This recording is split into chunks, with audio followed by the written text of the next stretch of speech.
할렐루야. 사랑하는 대강의 가족 여러분, 오늘 하루도 하나님의 말씀과 동행하는 삶이 되길 소망합니다. 오늘 함께 나눌 하나님의 말씀은 여호수아 10장 5절에서 6절 말씀입니다. 아모리 족속의 다섯 왕들 곧 예루살렘 왕과 헤브론 왕과 야느뭇 왕과 라기스 왕과 에글론 왕이 함께 모여 자기들의 모든 군대를 거느리고 올라와 기브온에 대진하고 싸우니라. 기브온 사람들이 길갈 진영에 사람을 보내어 여호수아에게 전하되 당신의 종들 돕기를 더디게 하지 마시고 속히 우리에게 올라와 우리를 구하소서. 산지에 거주하는 아모리 사람의 왕들이 다 모여 우리를 치나이다. 아멘. 아멘. 인생이라는 것은 마치 날씨의 변화와도 같다고 생각이 듭니다. 화창하다가도 먹구름이 밀려오고 비가 내립니다. 비가 내리다가도 해가 솟으면 전보다 훨씬 청명한 날씨가 되기도 하고 또 더운가 하면 시원하기도 하고 금세 추워지기도 합니다. 이렇듯 인생에는 많은 변화가 일어납니다. 기브온 거민에게 위기가 닥쳐왔습니다. 이스라엘이 가나안을 정벌에 들어오고 있는 것입니다. 전쟁에서 패하면 모두가 죽는다는 것을 알고 있었던 기브온은 지혜를 발휘하여 이스라엘과 화친을 맺는데 성공을 합니다. 화친의 성사는 곧 큰 위기를 넘긴 것입니다. 그런 얼마 안 되어 다시 위기가 찾아왔습니다. 이스라엘과 화친한 기브온을 치겠다고 예루살렘 왕이 아모리 동맹국들을 몰고 쳐들어온 것입니다. 가나안 족속의 입장에서 보면 기브온이 얼마나 괘씸하겠습니까? 자신들은 목숨을 걸고 싸우려고 하는데 기브온은 은근슬쩍 화친을 내버렸습니다. 자신들의 목숨을 건지기 위해 배신을 한 것입니다. 이 기브온은 큰 성입니다. 하지만 동맹을 맺은 연합군을 당해낼 수 없었기에 풍전등화의 위기를 맞이한 것입니다. 5절에 보니 아모리 족속의 다섯 왕들 곧 예루살렘 왕과 헤브론 왕과 야르무드 왕과 라기스 왕과 에글론 왕이 함께 모여 자기들의 모든 군대를 거느리고 올라와 기브온에 대진하고 싸우니라 그랬습니다.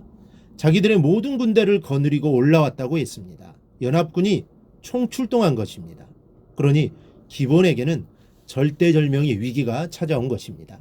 여러분, 우리의 인생도 이와 같습니다. 평온한가 싶더니 환란이 밀려옵니다. 행복한가 싶더니 시련이 밀려오고 이젠 다 되었다 싶더니 엉뚱한 곳에서 문제가 발생합니다. 이것이 우리네 인생입니다. 우리는 먼저 이 사실을 절대로 잊지 말아야 합니다. 우리가 예수를 믿는다고 늘 형통하는 것이 아닙니다. 예수를 정말 잘 믿어도 우리에게 시련이 오고 엉뚱한 문제들이 일어난다는 것을 기억하시기 바랍니다. 이때 기브온 거민은 여호수아에게 도움을 요청합니다. 6절에 보니 기브온 사람들이 길갈 진영에 사람을 보내어 여호수아에게 전하되 당신의 종들 돕기를 더디게 하지 마시고 속히 우리에게 올라와 우리를 구하소서. 산지에 거주하는 아모리 사람의 왕들이 다 모여 우리를 치나이다. 아멘. 기브온 사람들은 위기를 맞았을 때 여호수아에게 급한 전가를 보내어 도움을 요청했습니다. 속히 올라와서 우리를 구조하소서. 아모리 왕들이 우리를 치나이다. 여러분, 인생의 위기를 맞이할 때 누구를 찾을 것입니까? 믿음의 사람들을 찾으십시오. 그리고 함께 기도하시기 바랍니다. 기브온이 하나님의 종을 찾아 도움을 요청했고 나만 장군이 하나님의 선자를 찾아가 병을 고침받았습니다. 군대 흔히 하는 말이 있지요. 군대는 줄을 잘 서야 한다.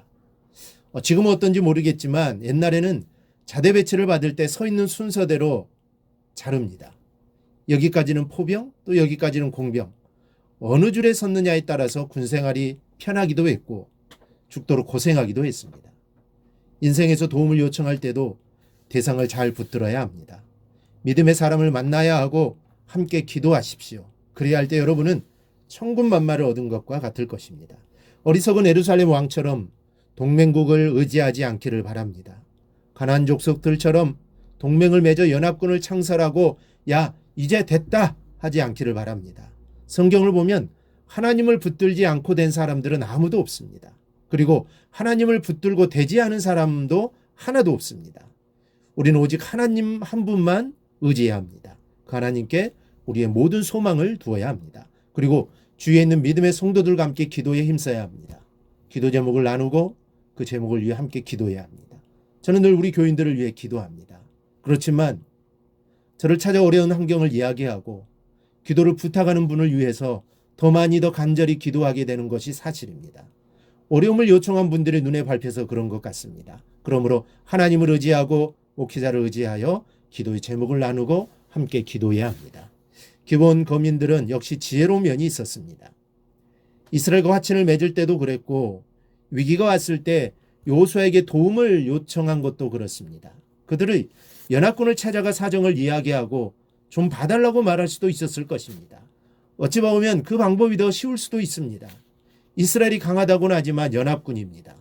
그러나 더 강한 쪽을 선택할 수도 있었을 것입니다. 그런데 기브온은 그렇게 하지 않았습니다. 여호수아를 찾아와 도움을 요청합니다. 오늘 말씀을 기억하고 이제부터 어려움이 있으면 합심하여 기도하고 예배에 충실하며 주님께 아뢰고 의지하는 여러분이 되시기를 바랍니다. 그리하여 하나님의 도우심이 끊이지 않는 성도들이 되기를 주님의 이름으로 축원합니다. 오늘 묵상한 말씀을 굳게 잡고 삶으로 실천하며 살아내는 대강의 모든 성도들이 되기를 축복합니다.